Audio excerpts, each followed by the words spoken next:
You are enjoying the expansion of your desire. What? It does expand, doesn't it? Continually, constantly. Constant amending of desires. Constantly standing in a place with all that you have become, with a fresh new perspective from which you will continue to become.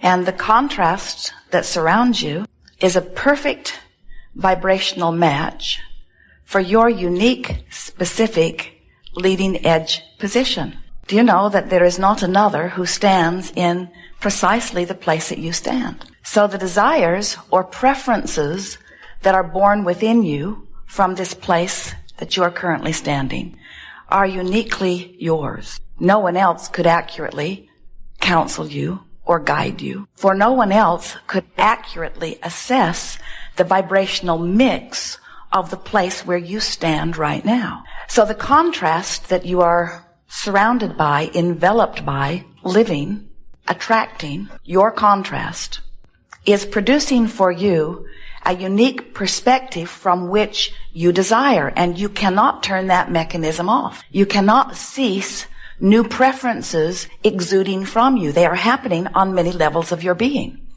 Some, consciously, you are vocally saying, I want, or I desire, or I need such and such. But many of them are just radiating from you, even without any words accompanying them, and they are all radiating from you vibrationally. Now, sometimes you're living some contrast. Let's say you open the mailbox, there are several large bills, and when you compare what's in your checkbook with what's being requested, you realize there isn't enough, not enough to be comfortable and have the extra that you want. And in that moment, even though it may feel extremely or moderately or mildly negative to you, in that moment you radiate a desire, a preference. I want, I need, I'd like more money. So whether you say it or not, it emanates from you. Source hears it, agrees with you, lines up circumstances and events to accommodate you. No matter how much you want or need or prefer, there are no limits. Your experience causes you to ask, and Source lines it up. And Source does not line up more than you want or need or are asking for, or less, but exactly what you are wanting, needing, asking for. When you ask, you are asking from your unique vibrational position, and Source answers precisely. So now you've asked, and Source has answered. But now your real work begins. And that is, you must find some way of managing the vibration of your being so that you match the signal that you've put out there that's being held in vibrational escrow. If you're sick, you're asking for wellness. And Source knows it and is answering it and is providing circumstances and events, even adjusting the cellular nature of your body in order to accommodate your new desire. But if you are beating the drum, every day you get up, you say, I don't have enough money. Money doesn't grow on trees. It's not fair that I don't have enough money. How come I don't have enough money? Look at him. He's got more money than he needs. Your vibration doesn't match what's being held for you in escrow, because that is a pure positive vibration. And in your attitude of negativity or lack, you're not lining up. So your goods, your legacy, your deserved stuff is lingering out there, clearly yours, eternally yours. No one else can snatch it. It's yours. No one else created it. It's uniquely, vibrationally encoded with you. It's yours. But whether you let it in or not is clearly and only up to you. You never set your radio dial on 6:30 a.m. and expect to hear what's being broadcast on 98.6 FM. You get that. You know the frequencies have to match up. And this is no different. The frequency of your desire and the frequency of your in the moment, right now, point of attraction, vibrational offering has to match. And when you are irritated that you don't have enough money, the money that is yours can't get in. Your irritation is not keeping it away.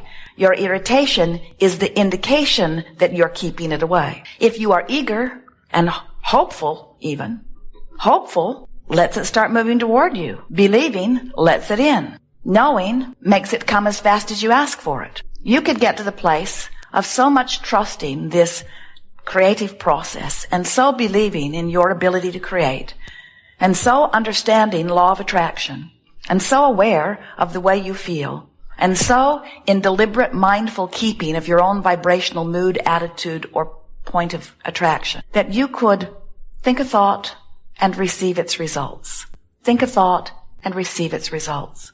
And in fact, you are doing just that. You are thinking thoughts and you are receiving the results of those thoughts. So what you're living, what's manifesting, matches precisely every single time, no exception, what you are outputting vibrationally. We call this gathering the art of allowing. And what it really means is the art of allowing your connection to your source. The art of allowing your vibrational alignment with the well-being of this universe. The art of allowing vibrational alignment with all that you consider to be good. Sometimes people misunderstand.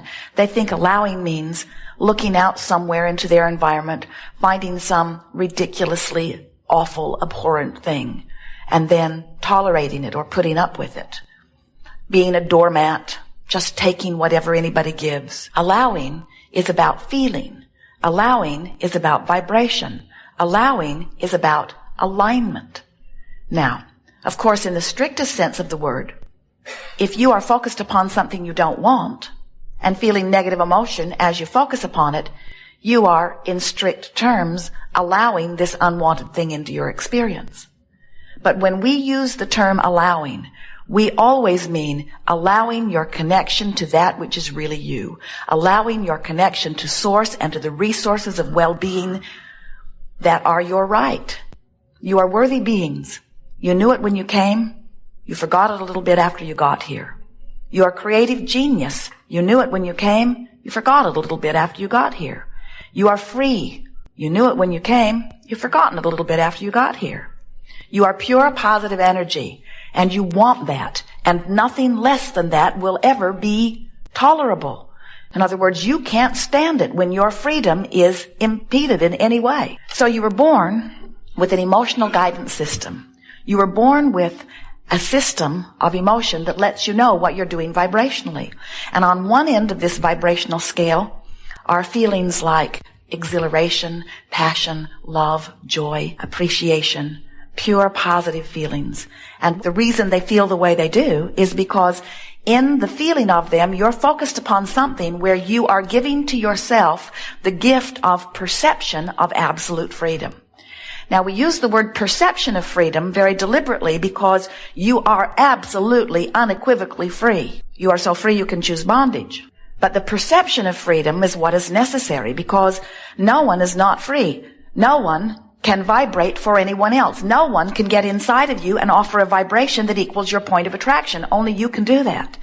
So since only you can do that, you are utterly free. But unless you know you are and you are applying your thoughts deliberately, then you don't feel so free. And when you don't feel free, it isn't because you aren't free, it's because you are perceiving that you are not free even though you're really free.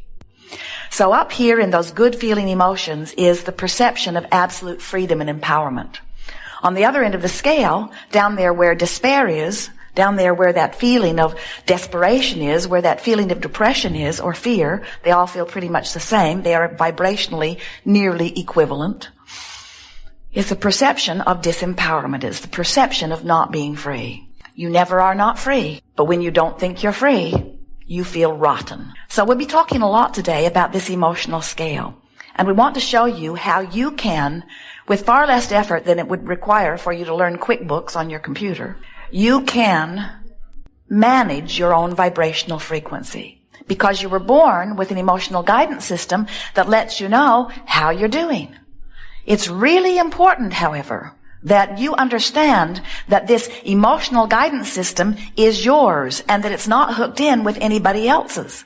And you must decide early on that you're not going to compare how you feel with how anybody else feels, because the vibration within you cannot be regulated or even understood by the vibration of someone else. You can't ask someone else how they feel about something and then just because they feel that way, immediately begin feeling that way too. Now, we acknowledge that there is this thing called power of influence where they can demonstrate things to you and you can observe their demonstration, and in time you can begin to feel similarly. You do that all the time. And the law of attraction is helping you with that. In other words, whatever you are feeling, however you are feeling, is causing you to offer a vibration, and law of attraction is causing those same kinds of things to surround you. So it's easy for you to look around your environment, no matter how up close or how far around the world it is. It's easy for you to look around in your environment and conclude that there are facts or evidence or truth that, because they exist, deserve your attention. But we want to point out to you, and we really want you to come to knowing this, all that evidence that you are witnessing is just the result of someone else focusing it into reality.